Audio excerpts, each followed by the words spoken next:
नमस्कार मित्रों, आज हम आपके साथ जुड़े हैं नाइन्थ प्रश्नावली 1.1 के साथ। आइए पहला क्वेश्चन देखते हैं क्या कहता है। क्या शून्य एक परिमेय संख्या है? क्या इसे p बटा q के रूप में लिखा जा सकता है, जहां p और q पूर्णांक है और q नॉट इक्वल टू 0 है? तो हम कह सकते हैं इसका उत्तर हाँ, बिल्कुल।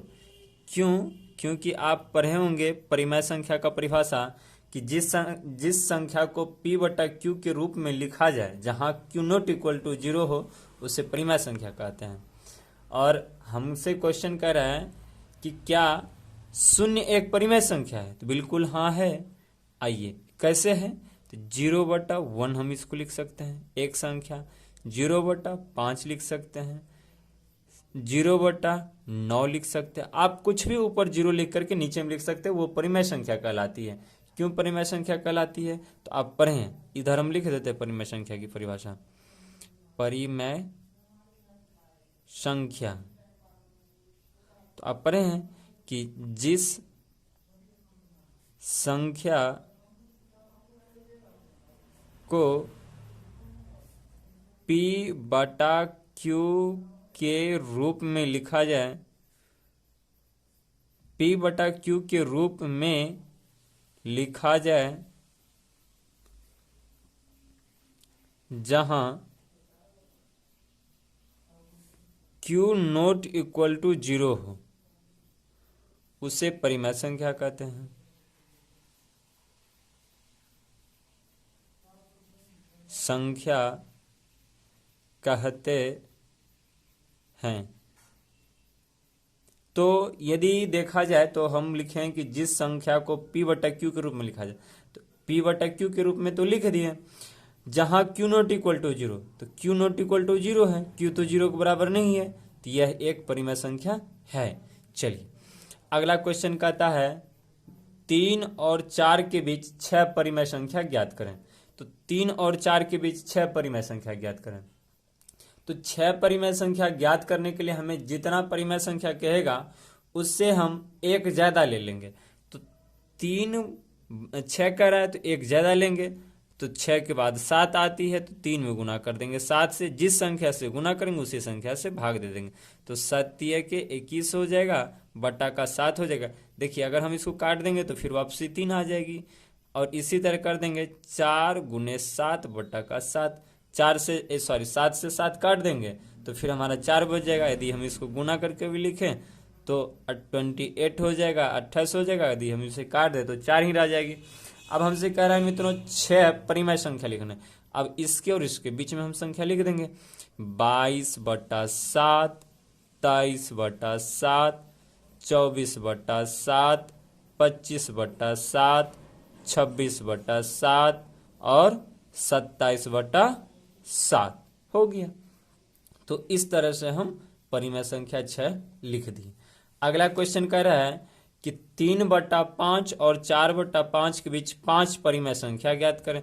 हम यदि चाहें तो इसे डायरेक्ट कर सकते हैं कि 3/5 गुना कर दें, दोनों को जोड़ के 10 ऊपर भी और नीचे भी, तो ये हो जाएगा 30/50, और ये हो जाएगा 4 गुने का 10 बटा 5 गुने का 10, ये हो जाएगा 40/50। अब इस दोनों के बीच 5 परिमेय संख्या लिखना है, तो 31/50, 32/50, 33/50, 34/50 और 35/50। 5 संख्या हो गई, 2 3 5 हो गई। चलिए आगे इसके बाद दिया हुआ है नीचे दिए गए कथन सत्य हैं या औसत, कारण के साथ अपने उत्तर दीजिए। तो प्रत्येक प्राकृत संख्या एक पूर्ण संख्या होती है। तो प्राकृत संख्या का हम लोग डिफिनेशन पढ़े हैं कि गिनती की संख्या। गिनती की संख्या क्या होती है? 1 होती है, 2 होती है, 3 होती है, 4 होती है, यानी कि 1 से लेकर कहाँ तक? अनंत तक। पूर्ण संख्या की परिभाषा क्या पढ़े? 0, 1, 2, 3, 4, 5, कहाँ तक? अनंत तक। अब इसमें से कोई अगर एक पद उठाया जाए तो इसमें मिल जाएगा, तो इसका होगा आंसर सत्य। सत्य और सत्य में हमसे पूछ रहा था, सत्य होगा। क्यों सत्य होगा, एक बार फिर से समझते हैं। क्योंकि प्राकृत संख्या की जो डिफिनेशन होती है कि गिनती की संख्या को प्राकृत संख्या कहते हैं, और प्राकृत संख्या क्या क्या है, 1 2 3 4 5 कहाँ तक, अनंत तक। और पूर्ण संख्या की डिफिनेशन पढ़े हैं कि शून्य से शुरू होने वाली गिनती की संख्या को पूर्ण संख्या कहते हैं। तो ये हो गया 0 1 2 3 4 5 6 कहाँ तक, अनंत तक। अब इसमें से कोई भी पद हम उठाएंगे तो इसमें हमें मिल जाएगी, तो इसीलिए ये क्या हो गया, सत्य हो गया। तो अब हमसे कह रहा है सत्य है वह सत्य है, कारण के साथ उत्तर दीजिए। तो हम लिख देंगे सत्य क्यों है, तो क्योंकि प्राकृत संख्या के सभी पद या संख्या, कुछ भी आप लिख सकते हैं, पद पूर्ण संख्या में उपस्थित हैं, पूर्ण संख्या में हैं। आंसर। चलिए अगला कहता है प्रत्येक पूर्णांक एक पूर्ण संख्या होती है।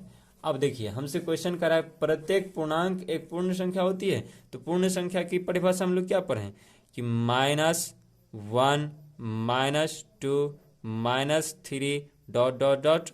और 0 इधर 1 2 3 4 5 6 ... और पूर्ण संख्या का भी जस्ट डिफिनेशन पढ़े थे, और इसका एग्जाम्पल पढ़े थे 1 2 3 4 कहाँ तक, अनंत तक। इधर पूर्णांक भी अनंत तक जाएगी और फिर इधर भी अनंत तक आएगी। अब कह रहा है प्रत्येक पूर्णांक में जितने भी पद हैं एक पूर्ण संख्या होती है। अब इसमें से हम एक एग्जाम्पल लेते हैं, -2 इधर है, नहीं है। -3 इधर है, नहीं है। ऋणात्मक वाला कोई भी पद इधर होगा, नहीं होगा। इसका क्या हो जाएगा उत्तर, तो असत्य हो जाएंगे। क्या हो जाएंगे, असत्य। क्यों होंगे असत्य, हम लिखेंगे कि क्योंकि पूर्णांक के सभी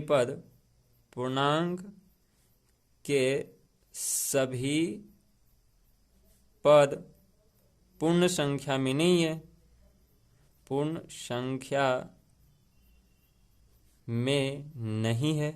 आंसर।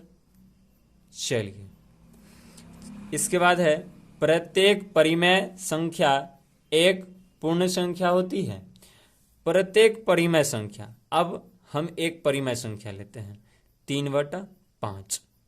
अब पूर्ण संख्या अभी हम लोग 2 बार देख ली कि 0 1 2 3 4 5, यानी कि कहाँ तक, लगातार अनंत तक चलते रहेगी। 3/5 कहीं मिलेगा, नहीं मिलेगा। अगला एक और लेते हैं 0/6, 0/6 कहीं मिलेगा, नहीं मिलेगा।